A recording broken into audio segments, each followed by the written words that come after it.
Hi friends, good morning. இன்றைக்கி வந்து சிம்பிளான ஒரு முருங்கைக்காய் தொக்கு, முருங்கைக்காய் கிரேவி எப்படி வேணால் வச்சுக்கலாம். இது வந்து ரொம்ப சிம்பிளாக இருக்கும், ரொம்ப டேஸ்டியாக இருக்கும். ட்ரை பண்ணி பாருங்கள். இது வந்து முருங்கைக்காய் வந்து வாங்கி ஒரு வாரம் மேலே ஆச்சு. அந்த ஒரு வாரம் ஆனால் ஒரு மாதிரி காஞ்ச மாதிரி ஆயிடணும் நுனியில்.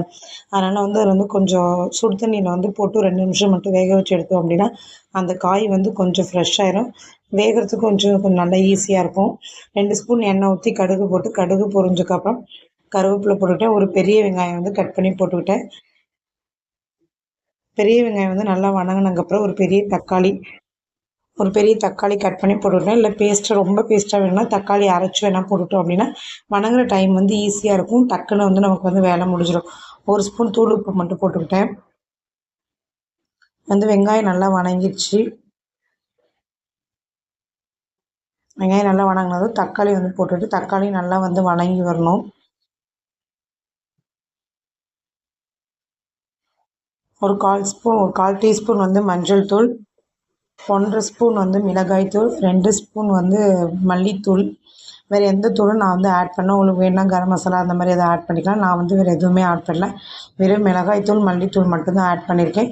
இது வந்து பச்சை ஸ்மெல் போனதுக்கப்புறம் நம்ம வேக வச்சுருக்க அந்த முருங்கைக்காய் இருக்குல்ல, அந்த முருங்கைக்காவை அந்த தண்ணி வந்து வேஸ்ட் பண்ண வேணாம்.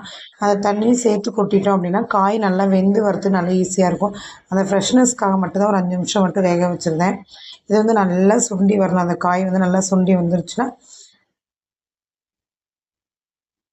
சாப்பாட்டில் வந்து பிசைஞ்சு சாப்பிட்றது கொஞ்சம் வந்து நல்லா தண்ணியாக வேணும் அந்த மாதிரி வச்சுக்கலாம். இல்லை கிரேவி டைப் வேணும் அப்படின்னா அந்த மாதிரி வச்சுக்கலாம். கொஞ்சம் தேங்காய், கொஞ்சம் சோம்பு, இதோட முந்திரியும் போட்டுக்கலாம், கசகசாவும் போட்டுக்கலாம். போட்டு அரைச்சிட்டு காய் வெந்ததுக்கப்புறம் அந்த தேங்காய் அரைச்ச பேஸ்ட்டை கொட்டிக்கோங்க.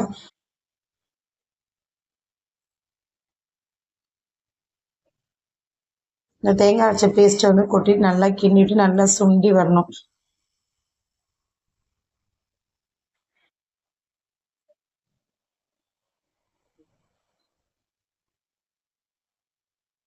நல்லா சுண்டி வந்துருச்சு.